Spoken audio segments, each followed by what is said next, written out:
It is January 2nd, 2018, and I'm talking to Zola Stoltz today. Yes. So she's going to talk about how she got here. And it's a great story starting out. So Okay, it goes back quite a ways. Okay. In 1951, I had graduated from high school, couldn't find a job, so I decided to enlist in the Air Force. And I met the man I eventually married in the recruiting station.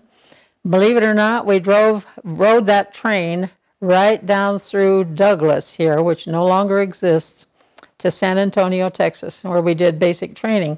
And he got assigned to a schooling in Wichita, Kansas.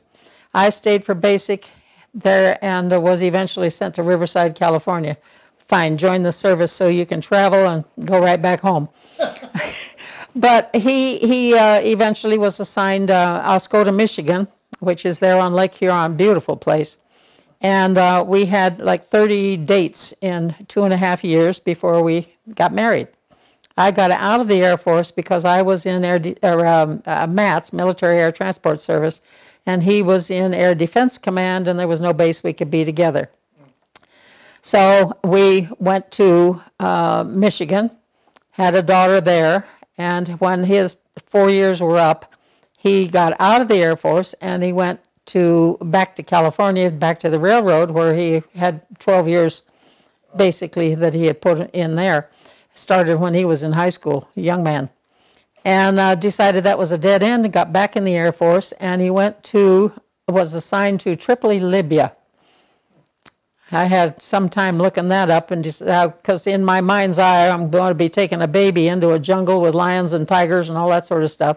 Turned out it's on the coast, the Mediterranean coast. It was a lovely place to be at the time. Was that? In 1957, six. And then we had a son born there in 57, and 2.5 years, way too long to live in that nation. That was not a fun place to be. Then we were assigned concurrent to Zaragoza, Spain, and we were there for 18 months from Zaragoza, Spain, and we spent the time there, all of our time off. We traveled all over and went through Europe. It was a wonderful time for me to view some of the rest of the world. Yeah. And we went from there to Columbus, Ohio, where we were for 4 years, and had a son born in Columbus. So we were now a family of 3 kids. Mm-hmm. And we went from Columbus, Ohio to Klamath Falls, Oregon. Oh. Beautiful, beautiful place. Loved it up there. And we were there for 3 years. I worked then for the Singer Company because I've been associated with sewing machines since I was 7 years old. And left there and went to Tucson. And we were in Tucson for 7 years. And while we were in Tucson, he was assigned to either, I get them mixed up, one of them was Thailand and the other was Korea. Oh. So we had 2 full remote assignments. And a lot of TDY, which is temporary duty. He went to Panama, he went to Myrtle Beach, one of the Carolinas, I can't remember which. Yeah. And I was left home working a 40-hour-week job, 3 kids, vehicles, house, animals. And this is Tucson? In Tucson, yeah. 7 years there. We left Tucson. While we were in Tucson, we visited here in Portal. My very first visit was when we were on our way back to California from the first time he got out of the Air Force.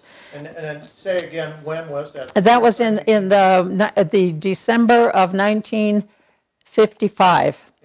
Yeah. Our daughter was 8 months old, and I, for the life of me, I was so, I guess, ingrained in being a mom and taking care of this child, and I could not see beauty in this place. It seemed so remote, so desolate, so brown because it was winter. And at any rate, we visited a lot when we were... You haven't said what the connection that your husband had to this... Oh, yes. Where were you coming Oh, my gosh. He ranted and raved about this place because he was raised here. He was born in Douglas in 1928, and he was raised here by his grandparents. until he was 6 years old, because his mother and his natural father had divorced when he was still an infant. Now, And was he was born in Douglas? Was he raised in Douglas? no, he was raised right here on the ranch, on the Maloney Ranch. 40 acres it was at that point in time, and they had a big orchard right where this house is now.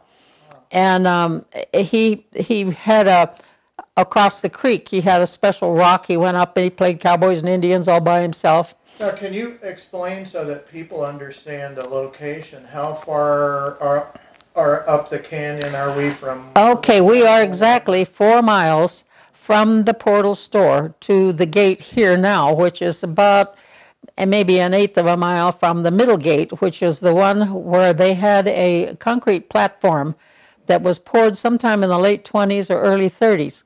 And I understand he told me that they had dances, big, once a month or so, they would have these big dance, a weekend affair, I'm assuming, where just the locals, that came in, and they had music.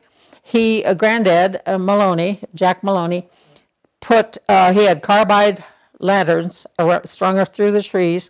He had pits on both sides of that concrete platform for barbecue, which he was famous for.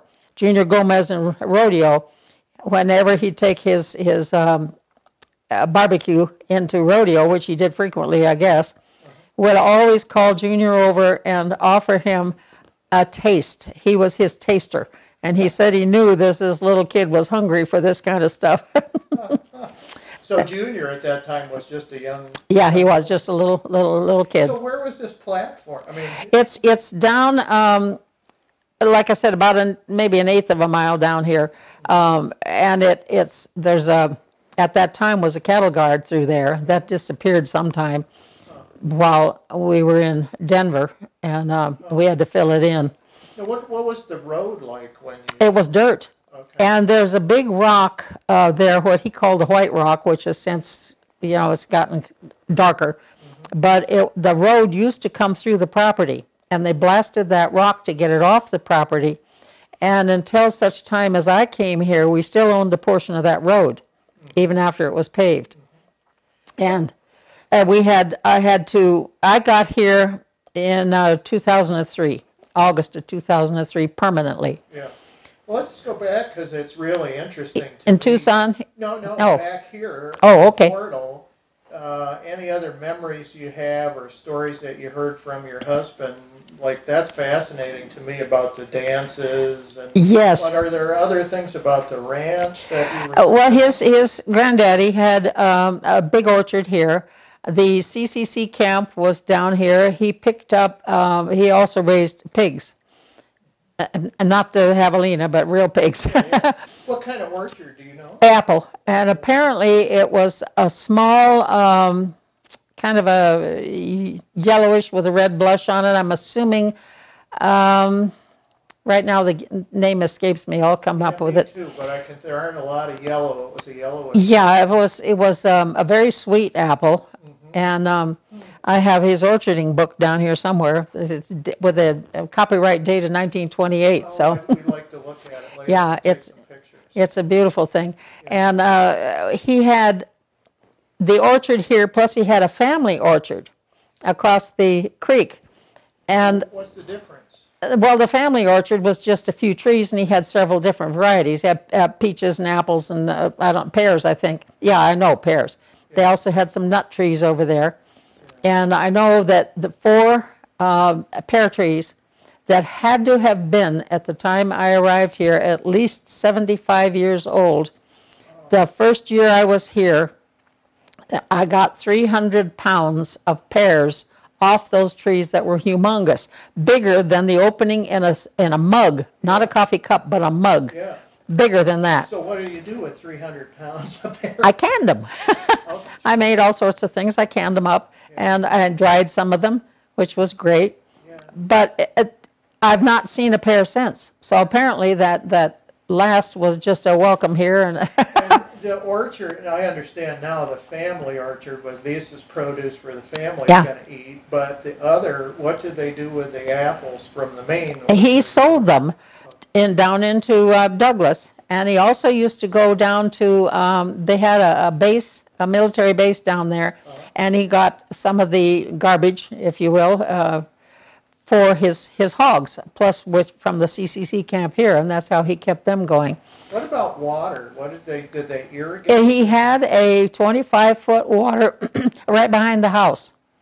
Right behind that, the tube is still there. The wind in the last couple of years has taken the house apart and has planted it in pieces all over the.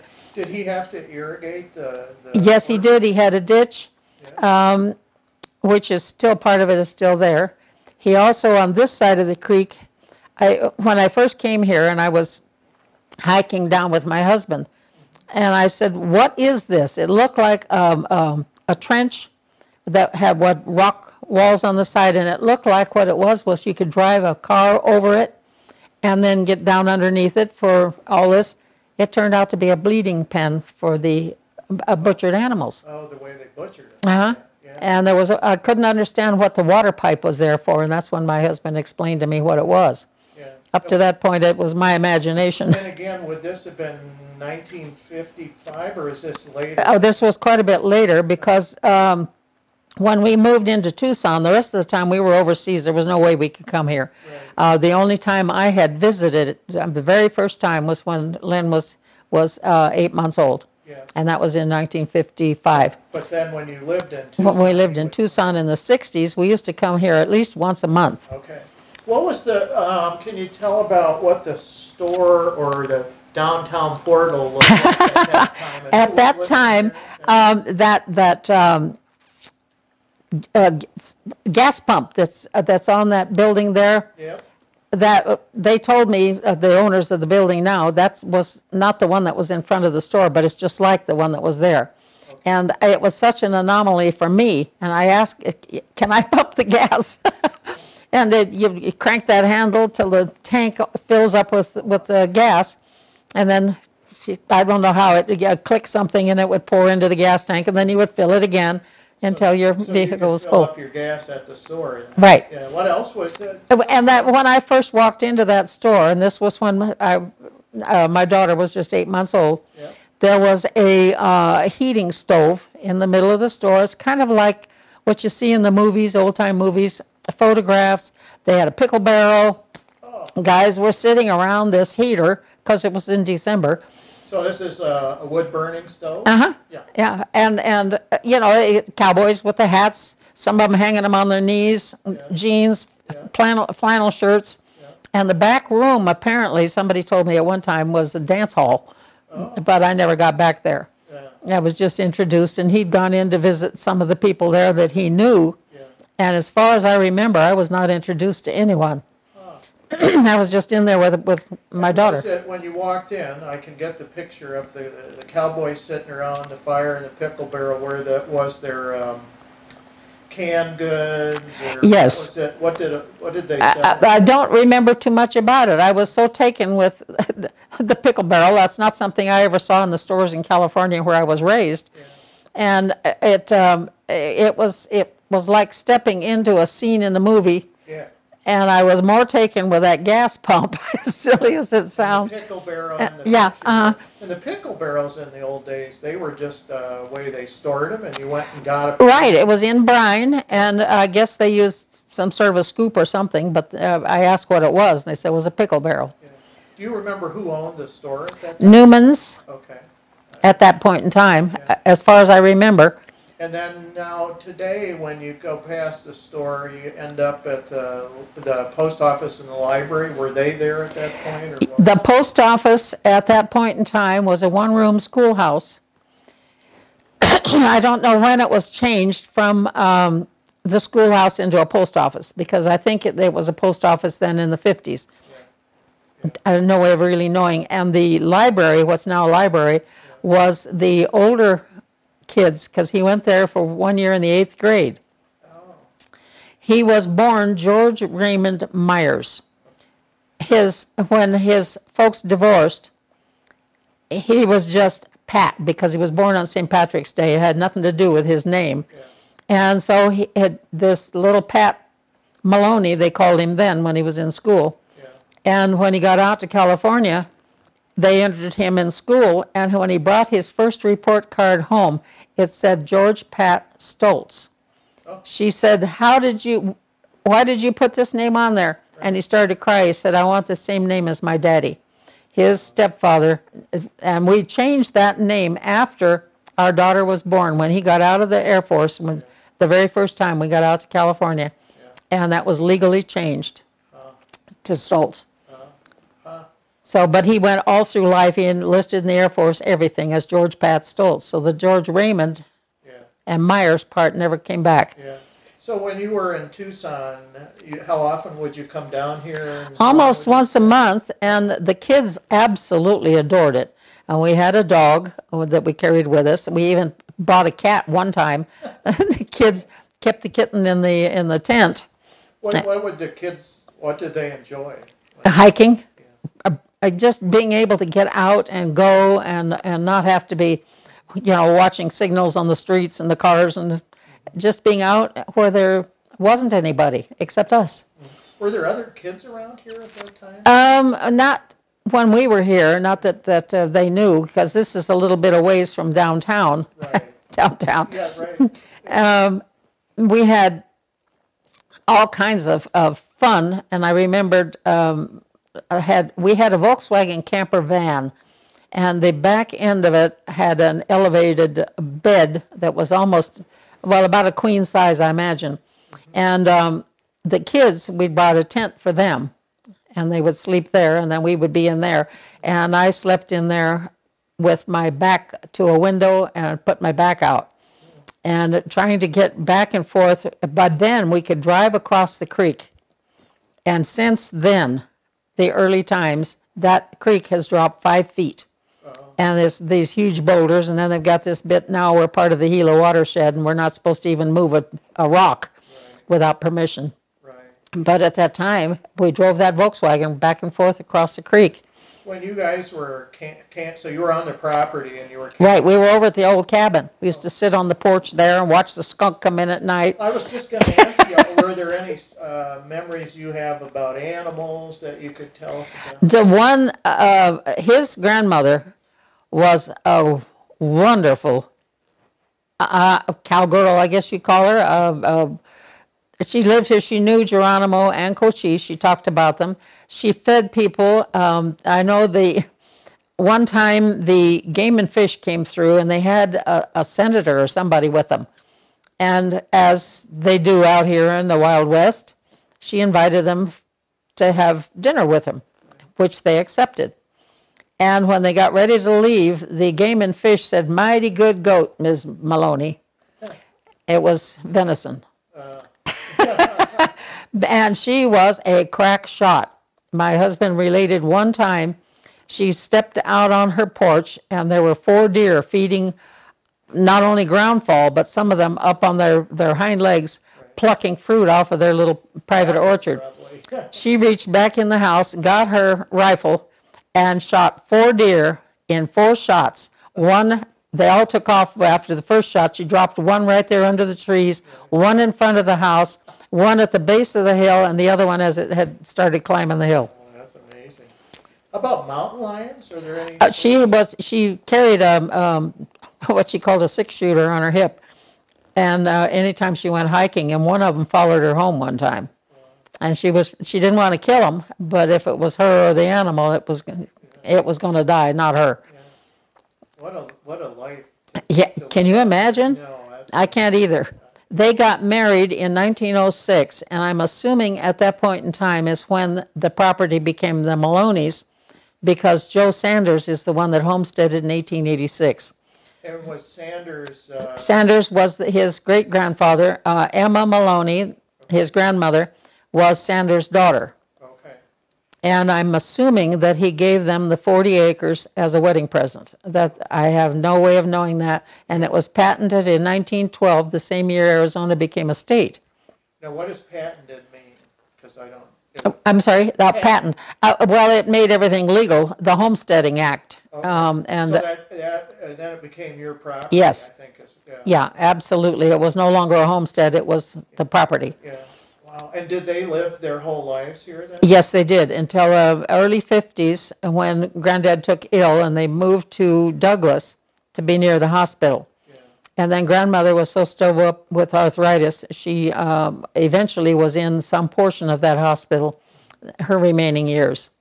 And after that, this place has been raped of all kinds of things. There was a beautiful cabinet there once. It was yellow in color, one of those with the old-fashioned with the flower bins. Yes. And there was a hay rake out there. The old washing machine, which was square, I remember. all of that disappeared. Oh, people Yeah, vandalized. just coming in because nobody was there. My husband was overseas. I was working a 40-hour week, taking care of 3 kids, house, yard, the whole thing. We seldom got up here. So did you and your husband inherit the property then, or was? It was in litigation for 40 years because Granddad had sold an undivided half to a brother who resided in Texas. And when the laws changed and they no longer sent out the billing for taxes separately, it was all lumped together. And so the other partners refused to pay their taxes because they didn't get a form. And so, the Maloneys couldn't afford it. And it wound up on the tax rolls. And my mother-in-law, Leila Maloney, Stoltz, Yeah. came in and paid the back taxes, got the deed, and it turned around that it was this stuff, I don't understand the legalities, but anyway, because it had been a tax sale, had to be posted in a newspaper, and it was the Tombstone Gazette, and it lacked 1 day, and they took the title back from her. Oh, And some yeah, formality or something. it was a formality because it was there, and I think Jay Jones, who's a realtor in Douglas, is the guy that set that whole thing up. Then when we were, I think at this time, my husband, who had contracted cancer, he had it for 6 years, got hold of this relative and in Texas, and we wound up buying him out. I see. And then we got it all clear, so it's all back together again Right. into one property. Then we sold some of it so that we could put the money back in the coffers that we had used to buy out the other owners, and we sold to Diana Hadley. And when was this that the property came back together? This was not until the mid-90s. Oh, wow. So relatively Yeah, recent. fairly recent. And then when he died in 2003, in May of 2003, there was no way that I could live on my Social Security in the townhome we were in Denver. And we had started this was a oversized 2.5-car garage. You can see, how you can see where the openers used to be. Yeah. This was one of the doors. The bedroom over there was the other one. And Up Canyon neighbor said, "You've got your electric and your water. Why don't you just take the doors off and build a garage? It might be cheaper than building a house." Yeah. Well, I'm not too sure about that because we didn't have a closet. These doors weren't in here. I put the bedroom in, Yeah. and then upstairs had to put in a closet up there. And we have, those are 2 rooms that I rented for a while. Yeah. So if I understand right, you and your husband never lived here. Nope, we got a motorhome eventually. We left a daughter, when we left Tucson, we left our daughter married there, and took the boys up to Colorado. We were in Aurora for 10 years and then 20 years in the Denver area. And he, at that time, was assigned to Las Vegas, Nellis, and it played war games. And he got an award for writing a safety manual. And when the A7s were sent to Buckley Air Force Base in Aurora when he left Tucson. What's an A7? Oh, a jet plane. I couldn't tell you what they look like from a T-33. And the T's were trainers, and the jets were, anyway. And there are a lot of them very different than the bombers that were when I was in the Air Force in March Air Force Base. they were out on our field. How long were you in the Air Force for? 2.5 years. 2.5. Yeah, it was What of a did you do? 4-year assignment. I had a wonderful job. I loved it. And because of going overseas and everything, I couldn't have, if we'd have stayed in the States, I could probably have worked what they call base ops, base operations, and working with flight plans and all this sort of stuff. And that's basically what I did there. And I wore a headset, answered phones, took coded messages, put them in, we had I don't know, 6 or 7, 8-inch maybe leather belt that went around on this pulley, and they had these little trays, and the messages that I would pick off, tear them off and drop them in the tray, and it would go back around, either went out to teletype. We had an officer in there who had his flying credentials, because once in a while we would get someone on the line that didn't have, a pilot that didn't have his green card, so to speak, which is not the same thing as the I was gonna say, illegals. that's not today about No, immigration. this had to do with whether or not he was authorized to make his own flight plans all the way through. So we had a weatherman, and we had the officer in charge there, and those changed in and out. So I was in and out of a lot of planes, because every time I had a day off, I could go up and fly with them. Oh, really? Yeah, and I've probably been in and out of more parachutes than most pilots have. Just because you had to wear the Right, parachute case, not you were jumping out of plane. No, I never. I was in one where it all filled up with smoke and we had to get back down on the ground, but that's as close as I ever came to being worried about it. So you must have enjoyed flying then. I did. Yeah. I really did. And because it was a chance to get out and see more of the world. Yeah. I know I spent one Thanksgiving in snowy Nebraska, Lincoln, Nebraska of all places, and I went out to the air base there and had Thanksgiving with all the WAFs, and back to March Air Force Base. When I was on my way to Wright-Patterson, where he was. At that time, he was a temporary duty there. And we were going to have Thanksgiving together at Wright-Patterson. It didn't plan out because of weather. To me, we should explain what WAFs are. Women of the Air Force, which was the title when I entered the Air Force, now they're called airmen. My husband and I, in one of our trips in the motorhome, went back to San Antonio to Lackland Air Force Base because we wanted to check our routes out again. And I asked where the WAF barracks were. They looked at me like I had 3 eyes and green hair. What? I said, women of the Air Force, where are the WAF barracks? They're not called WAFs anymore, and they're not down there. It's all airmen. And I thought, oh my God, they got women and men in the same barracks, Yeah. which they do. Yeah. Yeah. It was a different Difference to time. being, old-fashioned Yeah. and today. Different. I was thinking, are there any things you want to talk about with Tucson? Was it a totally different town? Oh my gosh, yes, I-10 was only 2 lanes. Oh, okay. And I mean, from there to Phoenix even. And it was so different. I've gone back there. We lived on Sarnoff, which was a couple of blocks up from Pantano Wash, up on the hill. And the kids could walk to even kindergarten, where Scott was at that time. He's the youngest. Lynn, there was 2 years between Lynn and Kurt. Lynn was opened Saguaro High School. First year it was open, she went there. And Kurt went to McGee, which was like a junior high. And Scott had, first off, he had the kindergarten, and then he went to, there was an elementary that was only a couple of blocks away. It was very close. How long did it take you to get from Tucson to come down here to Portal? Actually, it was about the same 3 hours, because traffic wasn't as heavy as it is The now. roads weren't as, And we took what we called, what'd they call it then?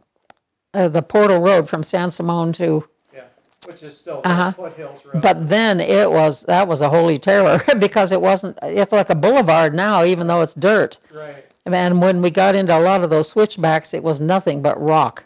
right. And I know I drove a Dodge hauling a trailer up here one time by myself, and I thought I was going to shake everything loose. But it worked out fine. Yeah, that's So interesting. some things just don't change. That's what I was just thinking. Isn't Yeah. that interesting that it didn't change? But then we brought the dog up here one time, and she was a beautiful Border Collie Australian Shepherd mix that my stepfather had found in Oregon. She'd apparently been tossed out of a pickup truck or fell out, and he found her starving under a bridge, took her home, and we were looking for a dog for Kurt. Lynn had cats, and he wanted a dog. So we got this one, named her Mindy, and that dog raised those two boys. 17 years we had her, and we came here, and she'd been a city dog all this time. We came here, had her on a leash, and I had her with me and let her go because at the time we were just walking up and down the road. And a cow came out of onto the road or toward the road, toward me, and that dog took off with her tail spinning like a propeller. She was going to hurt it. She did. Yeah. And I thought, she's never even seen a cow. How in the world? But it worked. Collie. That's a Border Collie, and she was fabulous. Yeah. Did you guys ever have any favorite hikes or interesting experiences out hiking? No. Well, we went up into the caves up in South Fork, the one that looks like a skull cave. Yeah. Found some of the little tiny cobs of corn, little bitty ones. Can't find those today? No, No. There were some there then. He himself, as growing up, had found several arrowheads on the property. Yeah. And his aunt, Sally Coriel, who used to be one of the switchboard operators here in town, had given our daughter some vases that had been glued back together, old-time pottery from the Indians. Oh, that's amazing. Beautiful stuff. And my daughter now lives in Mexico, and that pottery vase is still in a stand everywhere she goes. She takes such good care of it. Wow, that's amazing. Yeah, you can't. It's hard to find any pottery shards anymore. Yeah. Climbed around. And we had, at the time, of course, we didn't have Sky Village. Right. It was just Portal. Yeah.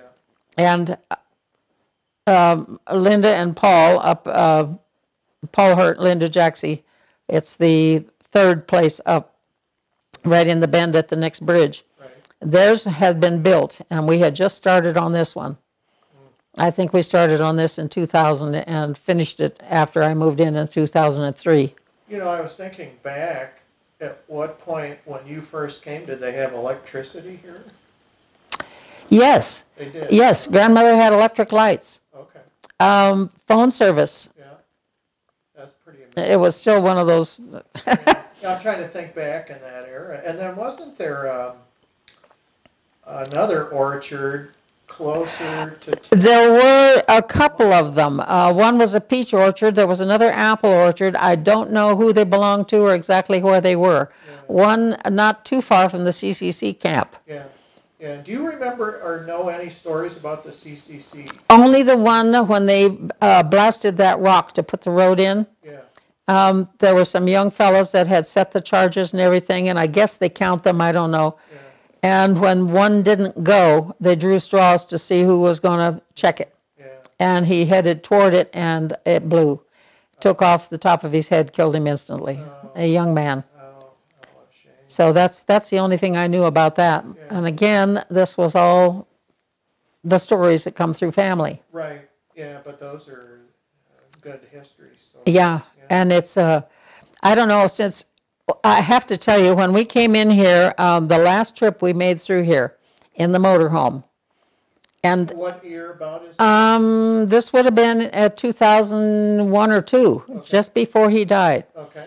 And it was the last trip we had made in the motorhome, and what we would always get out on that, it's just rubble now, but what used to be that platform, concrete pad. Now, was that pad just on your property here, or was that on the main road? No, that was on the property, Okay. and it was big, Yeah. really big, Huh.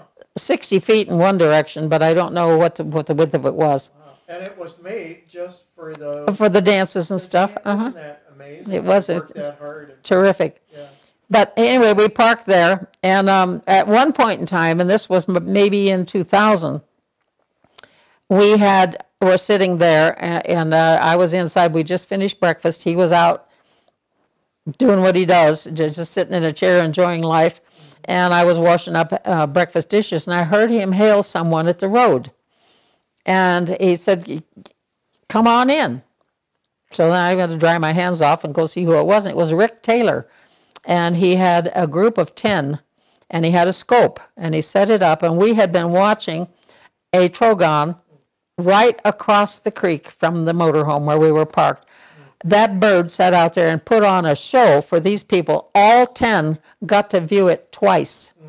These were bird watchers. Bird watchers, yes. That's what Rick Taylor did. He was one of the guides. Yeah. And then the last time we came in the motorhome, he would do work with the levelers, and I was inside making sure the refrigerator was level.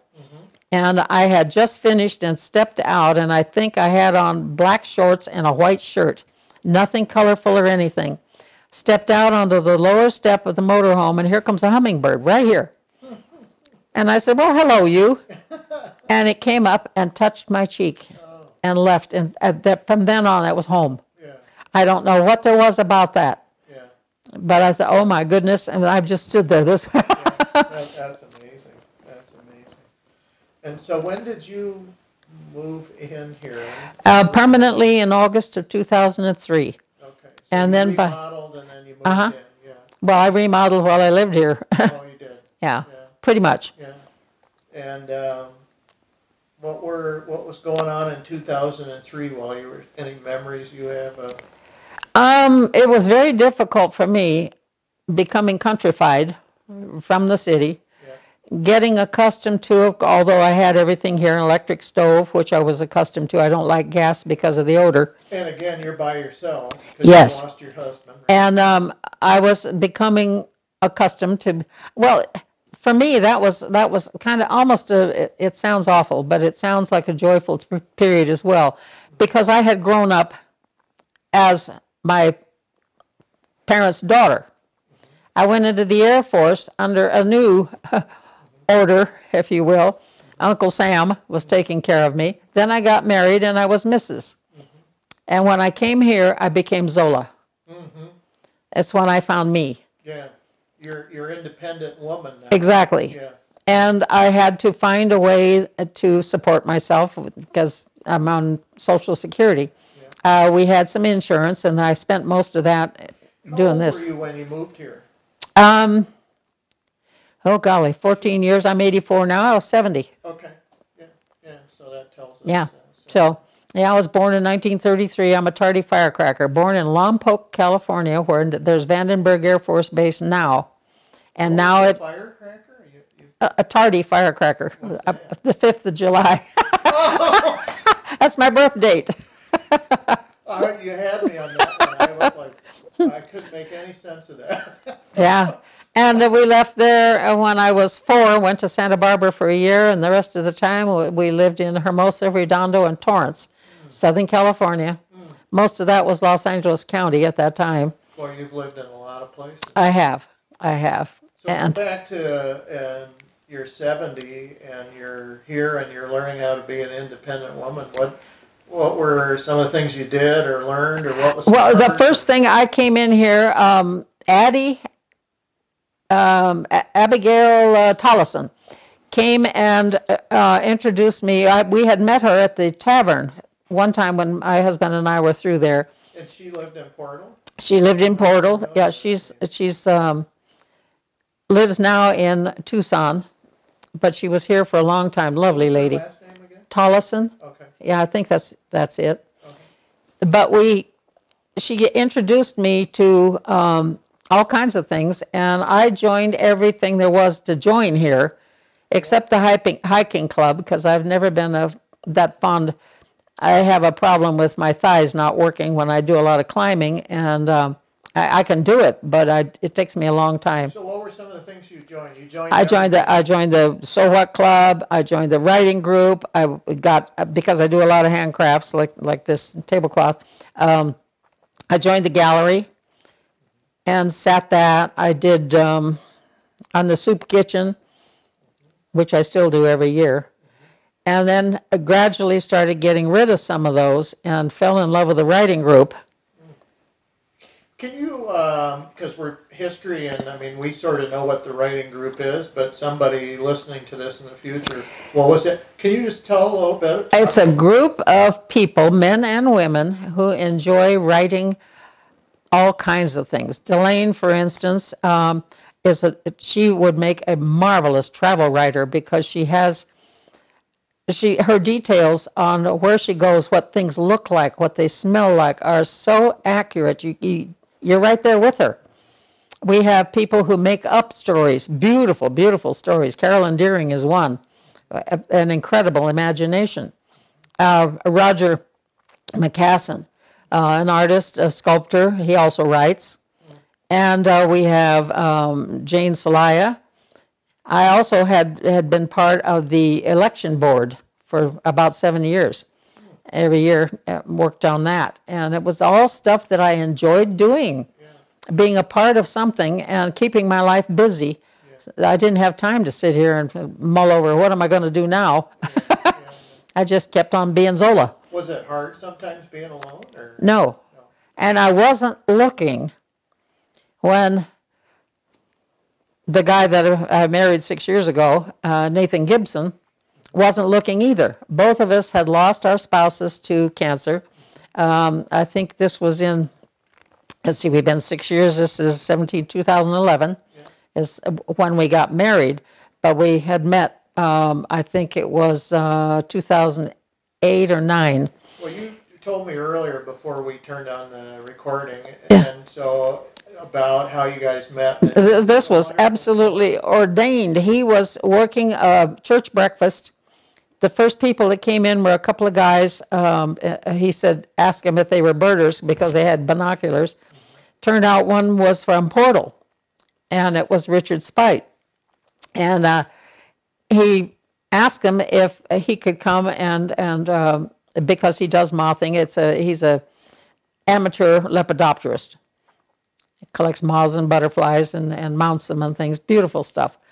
And Spite said, sure, come on. Well, Richard Spite. He's a guy, he owned the house that Deb Johnson is in now. Okay. No. Deb Johnson is the neighbor of that where because that's where Penny was. Yeah, Penny Johnston was there, and now it's Deb and Bud Johnson. It's the house just in front of them. Okay. And I don't know who owned it.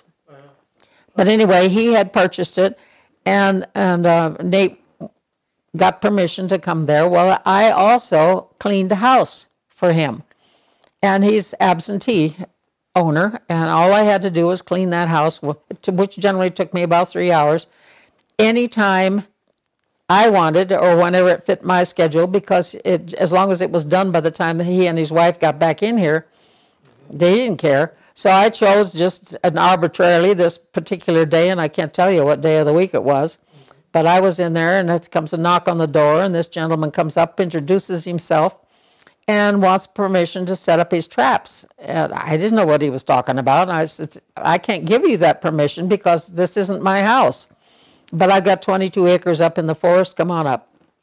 And he did. And the rest is history. He would sleep in his truck, brought his own food in with him when I wondered, what is all this about? What's he mean, setting up traps? Right. And he had put up a sheet, and he puts a light behind it, and the moths come to the sheet, and that way he can pick and choose what he wants, and he doesn't have to take them all. Right. And so I took him out a glass of water. I had to have some reason to go back out, be nosy, and ask him if I could watch, and he says, sure. So I went in the garage and got a chair and went out. We talked for 3 hours.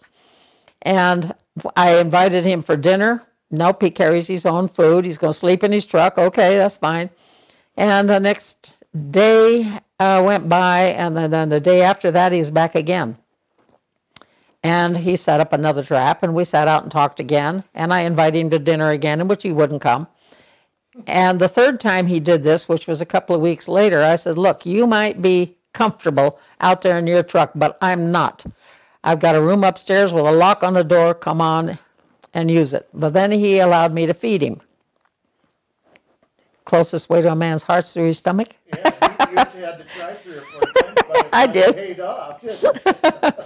But it was just, he was such a nice man. Yeah. Really, really nice.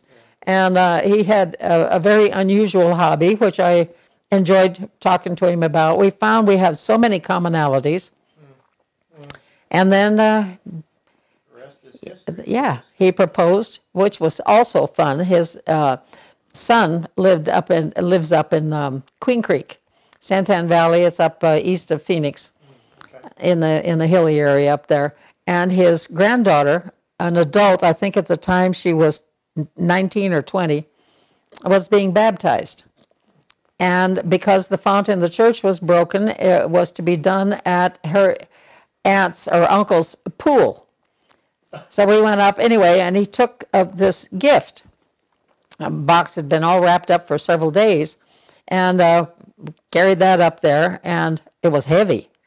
And when dinner time came, the folks had presented her with a leather-bound Bible with her name on there in gold. It was really pretty. And I kind of made a motion toward the gift, and he said, later. So later, their families, he got everybody together in the living room and sets this box in my lap. I mean, this is a big box, and it's heavy. What in the world? I said, what did I do? He said, just open it. And I had to go through 7 boxes in there, rocks in there. I said, what were the rocks for? He said, that was supposed to be a hint. Got down to this little bitty white box, so big, and on the top of it, it said, yes, no, choose one. And he hands me a pen. And I thought, if I think what's in here is in here, I better mark it yes, which I did. And then when the tears and the hugging and the kisses were all done, everybody else is saying, what was the pen for? That's where I had to mark yes on the box. I've still got it up here. Oh, what a wonderful. But and then we got married at the Silver Creek Church. Where's that? It's in Silver Creek between here and Douglas. Okay. And we have a covenant marriage, which is it's authorized or legal or whatever you call it in at least 3 states, and it may be even more now, but at that time. Yeah.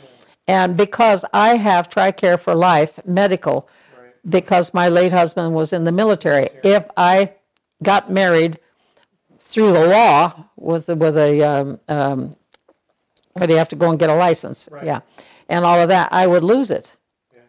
Yeah. And I can't afford to. Yeah. So what we did, we got married because it was important to both of us to be legal before God. Yeah. And that's what it is. So he's my husband.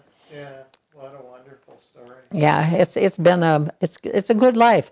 But then for a while, Patagonia is 159 miles from this front door to his front door. Mm-hmm.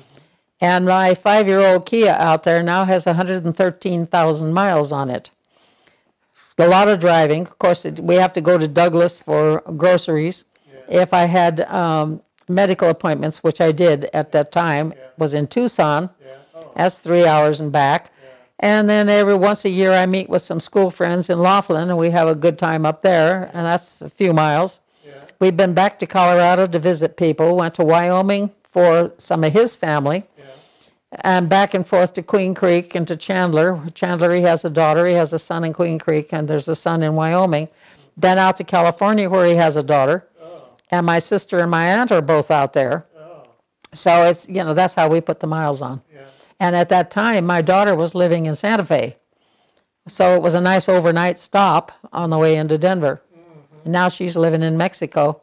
Wow. And my son, who was in California, is now in Colorado. So they're kind of spread out. Yeah. When you think back, Zola, over looking back at Portal, I'm kind of curious. This might be hard to answer.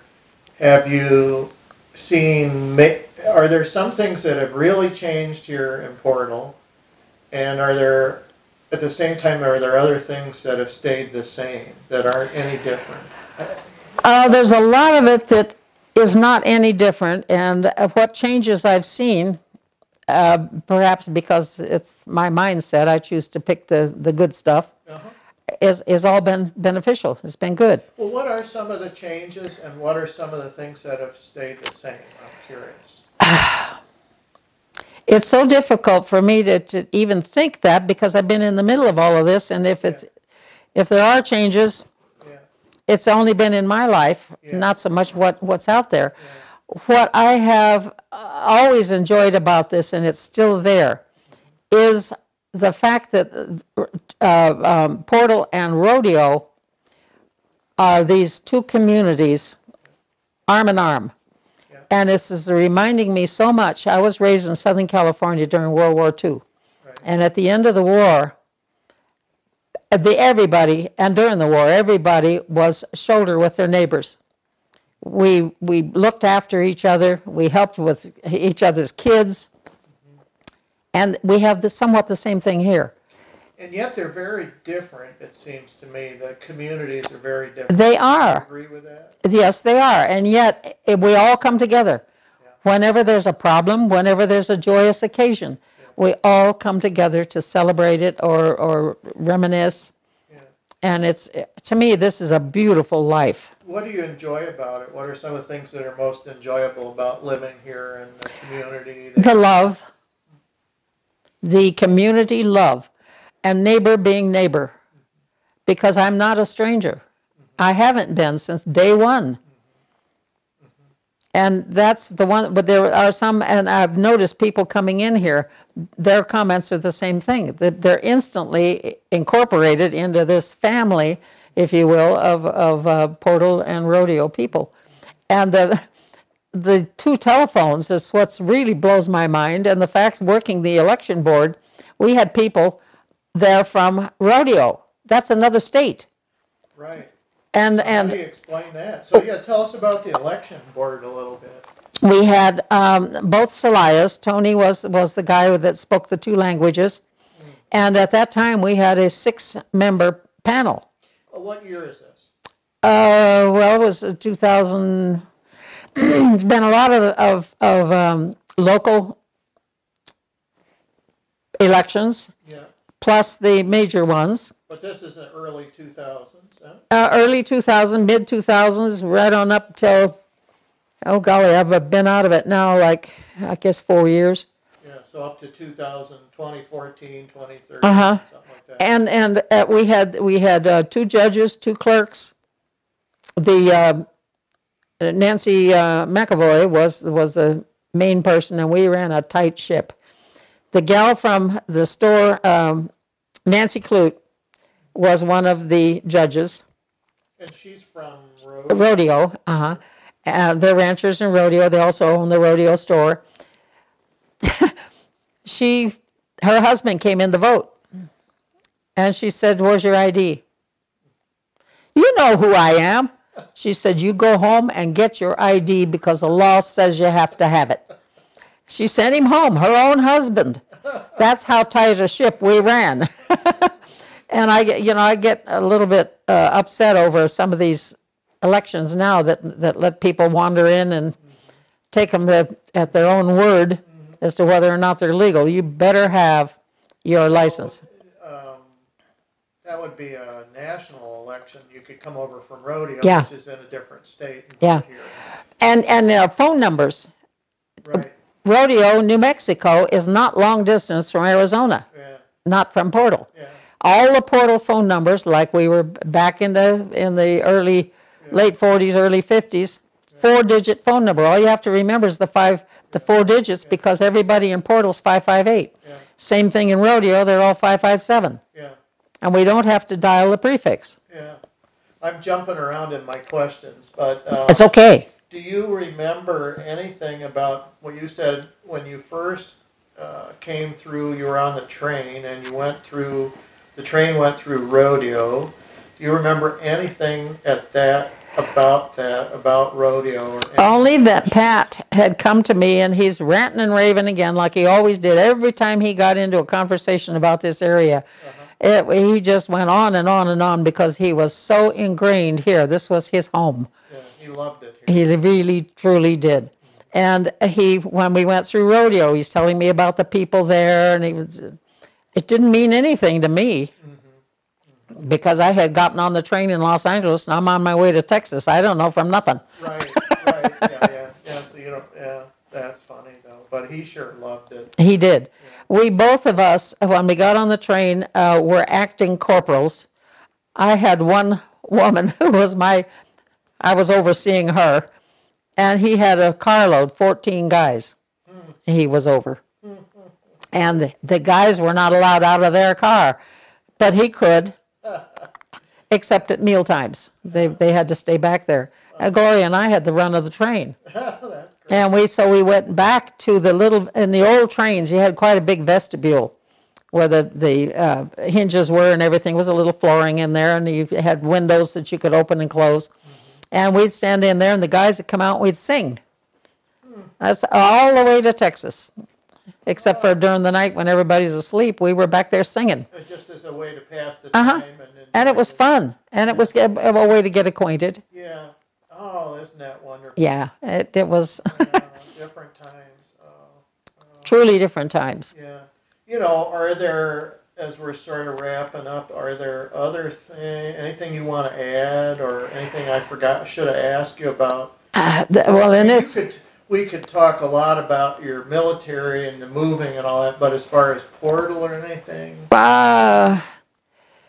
no, Portal was a breath of fresh air, and still is. What do you mean by that? It's so different. We're not encumbered by traffic and signals and people that don't know how to behave themselves. I mean, I'm sure there's some here, but it's not like it's not as rampant as the big cities. Yeah, breath of fresh air. You know, one thing we haven't talked about that some people, including myself, know you as a person that likes to cook, or Oh yeah, at least it's a source of income or something. I mean, all the way around. When I first started in the cooking here, I mean, not only to feed myself, but I've always, I don't know, I like arts and crafts, and it's kind of an invention when you get in the kitchen and you put different foods together, and all of a sudden I come up with something that's really good. And when I put out the notice for the very first soup kitchen that I went to, you bring in your favorite soups. 3 days, every day a different soup. and maybe explain again for history's sake, what's the purpose of the soup kitchen? The soup kitchen is what started out because the store cafe in Portal closes every year in February for their annual cleanup and refurbishing whatever needs to be redone. And it gave away to to not only feed the locals, the visitors, but it also helped raise money for Portal Rescue and for the fire department, because being unincorporated, everything, all the monies that come in here are through volunteer donations. And that was 20-some years ago? I don't know. I have a story in the computer that Helen Snyder put out. Yeah. And it seems to me it was 20. yeah, it's been going on for quite some time. Yeah. And so you started bringing... I started bringing in, and then one thing led to another. I don't remember when I put out the first quiche, which was another thing that I had. I have a whole bookcase full of cookbooks, but that's a reference library. I seldom cook from a recipe. And I put this thing together, and all of a sudden people are starting raving about it. And then I had the quiche. the quiche. I had I don't know, it was a real tight time financially. I don't know what came up, some big bills. So I made a bunch of quiche and I sold them. You just put a sign up somewhere? Yeah. And then I've got people, I just had a holiday bake sale. People calling me saying, "Why didn't you tell me?" Well, I had a notice in the post office. And this, I know when I talked to you, when we talked about getting together, you were quite busy cooking. I was, yeah. I did 30 pies.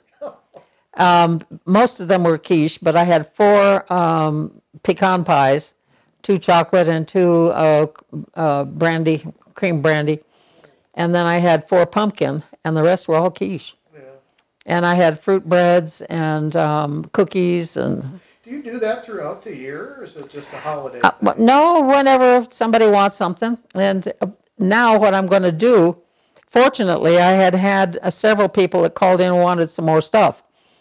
And so when I do these pies, I do 4 at a time in the oven for time saver.